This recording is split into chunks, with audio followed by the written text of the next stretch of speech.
c'est une prise de tête d'un autre monde. D'un autre monde. Menabet ad magistri, vocem quisque sui felicitatus.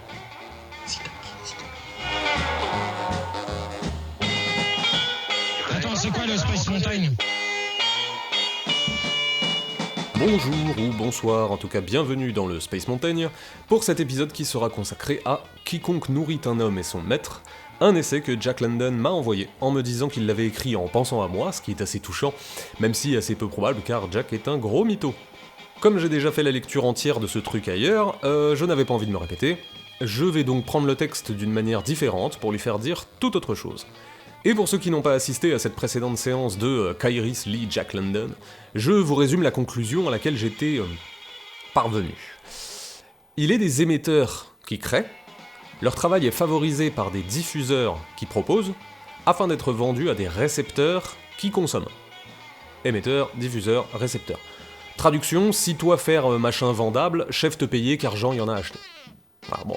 Mais je dois bien avouer que la vision était était très radée pâquerette, et je vous propose donc de revenir dessus, afin de découvrir que la démocratie a au moins un défaut, et je vous préviens, si vous êtes comme moi un défenseur du peuple opprimé, il y a moyen de finir l'épisode un peu désabusé.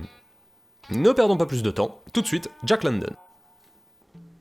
De nos jours, le candidat, ou plutôt le candidat émetteur, ou plus exactement le candidat émetteur au ventre qui réclame et à la bourse vide, se trouve confronté à un violent paradoxe.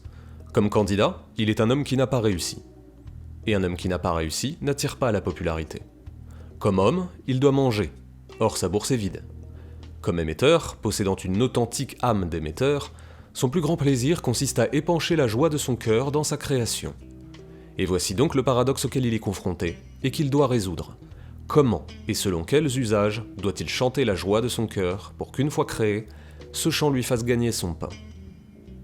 Jolie introduction qui ne nous renseigne pas sur grand-chose, si ce n'est que London a l'air de sous-entendre que je n'ai pas réussi et je trouve ça mesquin. Mais il appuie tout de même sur quelque chose qui sera important pour la suite, la distinction entre le désir et le résultat. L'émetteur, donc le créateur d'un produit quel qu'il soit, a un souverain besoin de faire. Le problème, c'est que si ce qu'il fait, c'est de la musique sérielle avec des boyaux d'autruche, tout le monde s'en fout, et il restera avec la bourse vide et le ventre qui réclame. Mais heureusement, le système a remédié à cela. Ainsi va le monde, et particulièrement au XXIe siècle. La popularité est l'idée maîtresse. La publicité fait rentrer l'argent, la diffusion attire la publicité, la production induit la diffusion. Problème, que diffuser qui puisse induire une large réception, qui apporte de la publicité, qui fait rentrer l'argent. Jack, les phrases à rallonge, là ça va, j'ai qu'une langue moi. Pardon, je disais... Oui, que diffuser qui fait rentrer l'argent en fait. Voilà pourquoi le diffuseur est dominé par le commercial, qui garde les yeux rivés sur la production. Et la production doit être importante, pour que la publicité afflue, et pour que l'argent coule à flot. Si bien que le diffuseur propose au récepteur ce que le plus grand nombre veut recevoir. Il ne diffuse pas ce qu'il faudrait qu'il reçoive, car sa fonction n'est pas de persuader, mais de flatter. Bon, là on commence à ramer, alors reprenons lentement. La publicité fait rentrer l'argent, la diffusion attire la publicité, la production induit la diffusion. Ce que London dit là, c'est l'étalon d'une économie basée sur la publicité. Non sur le produit en tant que tel, on vend pas un objet, mais sur le fameux temps de cerveau humain disponible. On vend de la publicité. Plus exactement, la publicité accompagnant l'objet. Lui devient presque accessoire, l'objet. Ou en tout cas, il n'est que corollaire aux revenus engrangés par la publicité, qui, elle, est le véritable produit. Le produit est réduit à un panneau publicitaire, ni plus ni moins, et son émetteur a une sorte de vulgaire homme sandwich. De plus, London met ici le doigt sur quelque chose de primordial, et a fortiori dans le mercatisme moderne, quand il dit voilà pourquoi le diffuseur est dominé par le commercial, qui garde les yeux rivés sur la production.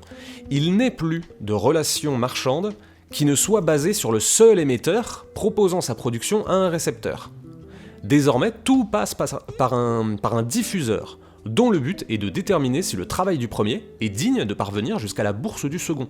C'est cet ajout à la chaîne production-consommation classique qui a bousculé les rapports de force du marché.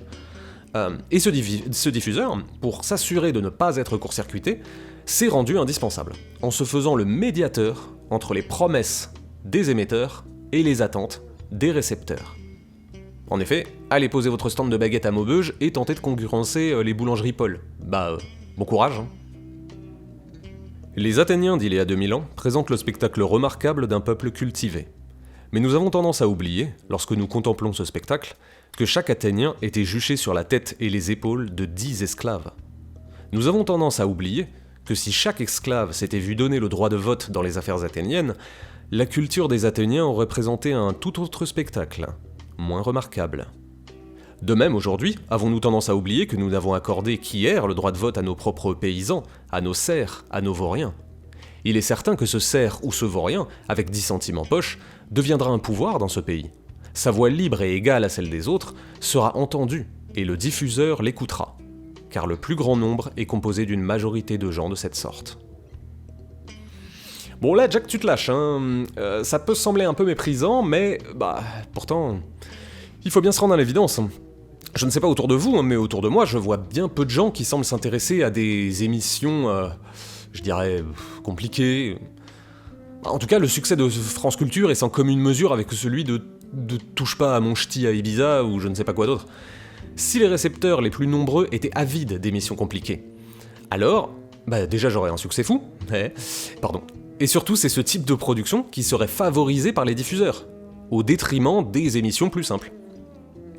Mais nous ne pouvons pas non plus aller décréter une supériorité de l'émission compliquée sur le vulgaire, jusqu'à faire interdire ce que certains jugent tout moisi pour avantager ce qu'ils considèrent pertinent, et pertinent selon quels critères en plus. Tout cela semble bien peu démocratique. Il existe bien des subventions ou des aides pour que les audacieux puissent piteusement tendre la main afin de demander l'aumône d'un État ou d'une fondation, mais ce n'est qu'un pansement sur une jambe de bois. Cela n'aide pas le candidat émetteur à remplir sa bourse vide, simplement à calmer pour un temps son ventre qui réclame. Car, au bout du compte, ce qui gagne est ce qui séduit le plus grand nombre de récepteurs. Et ce qui séduit le plus grand nombre est invariablement ce qui est plus simple à comprendre. Car qui peut comprendre le compliqué peut comprendre le simple, alors que l'inverse n'est malheureusement pas vrai. J'avais donc déjà perdu avant de commencer, merci Jack, tu ensoleilles ma journée. Mais bon, c'est ainsi. Et je vous ramène à ce qu'il écrit plus tôt quand il parle des rapports du diffuseur et du récepteur. Il ne diffuse pas ce qu'il faudrait qu'il reçoive, car sa fonction n'est pas de persuader, mais de flatter. Et nous sommes en plein dedans. L'objectif n'est pas de vendre une production utile, mais de vendre ce qui se vend. Si vous avez l'impression qu'on se mord la queue, alors déjà arrêtez parce que c'est douloureux, mais vous avez raison. On marche sur la tête lorsque on vend ce qui se vend, parce que ce qui se vend est ce qui se vend. C'est beaucoup plus simple quand c'est London qui l'écrit, hein. Il faut vendre pour attirer la publicité. Et pour vendre, il faut diffuser massivement. Or, pour diffuser massivement, il faut vendre. Autrement dit, l'estimation immédiate est faite par le plus grand nombre. Ce sont les nouveaux émancipés qui définissent le ton du discours que le commercial autorisera le diffuseur à proposer. Le diffuseur devient le porte-parole des nouveaux émancipés. Ce qu'ils veulent, il le veut. Il est le fournisseur, l'intermédiaire, l'acheteur de produits pour le compte d'une grande partie du peuple qui n'a ni le temps ni l'habitude de marchanter et de discutailler pour elle-même. Et comme le diffuseur reçoit son pain des mains du plus grand nombre, l'émetteur qui colporte sa production reçoit, à travers lui, son pain de la même source. Le plus grand nombre les nourrit, et quiconque nourrit un homme est son maître. Si j'avais, lors de ma première lecture, insisté sur la servitude de l'émetteur face au diffuseur, oui, je dois bien avouer une vue un peu borne, car je me suis trop concentré sur cette dualité. Alors que London, ici, et c'est ce qui est le plus déprimant dans l'histoire, rappelle que tous deux sont nourris par ce qu'il appelle le plus grand nombre. Il ne nous renseigne pas simplement sur l'autorité du diffuseur, mais il met en lumière ce second maître qu'est le peuple. Jusque-là, tout allait bien, on pouvait cracher sur le diffuseur en chef, déjà parce qu'il y a chef dedans, alors je sais pas d'où vous m'écoutez, mais ici c'est la Gaule, donc on gueule sur les patrons, parce qu'en plus d'être bien monté, on est remonté. Mais là, ce que London nous explique, c'est qu'il n'y a pas que le patron, il y a le public, et ce public est le maître. Non juste le patron qui est pointé du doigt en toutes circonstances, notamment dans toutes les analyses économiques et politiques alternatives ou dites alternatives, qui voudrait voir le patron, le chef, comme le pouvoir absolu, qui met en esclavage le salarié. Bien sûr, cela reste vrai, hein. Mais c'est fort insuffisant. Car à partir du moment où vous faites de l'argent la valeur cardinale, vous donnez au plus grand nombre la responsabilité de distribuer le pain. Le peuple devient le maître, car il nourrit. Pas directement, hein, mais parce qu'il choisit. Sans lui, pas de succès. Donc pas de diffuseur en chef qui nourrit. Conclusion. Mon cher Jack est ici d'une clarté assez cruelle hein, sur la manière dont les émetteurs, dont je fais partie en tant que pseudo-artiste, mais dont nous faisons tous partie, à partir du moment où nous mettons notre corps à l'épreuve de l'emploi. Qu'est-ce que je disais ? Oui, dont les émetteurs, donc, se retrouvent comme obligés d'accepter un système en cercle vicieux qui voudrait que l'émission soit non plus seulement liée à la réception, mais même plus seulement à la diffusion. Ce qui avait pu être le cas dans les siècles précédents. Si au départ, le rapport était, somme toute assez simple, il fut déjà compliqué lorsque la médiation imposée par le diffuseur vint rompre le lien direct entre la production et sa consommation. Mais alors qu'un équilibre aurait peut-être pu être trouvé, hein, la démocratie, avec tout le bien qu'on peut en penser par ailleurs, la démocratie s'en mêle comme lorsque le plus grand nombre décide, inconsciemment hein, certes, mais décide tout de même, de distribuer des bons et des mauvais points en faisant en sorte qu'un journal People tire davantage qu'une revue d'opinion, qu'une voiture hyper polluante soit considérée comme plus sexy qu'un véhicule électrique, ou que la disparition de quelques maraîchers vaut bien des légumes à prix cassé au supermarché.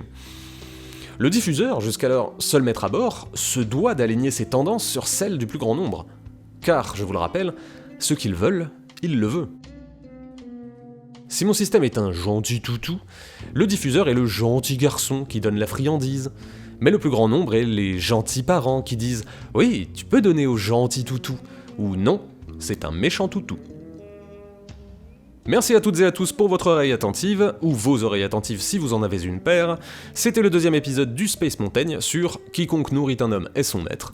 Et en attendant le prochain, n'hésitez pas à remplir ma bourse vide et mon ventre qui réclame en m'envoyant des centimes ou des harengs pommes à l'huile. Je vous retrouve très vite.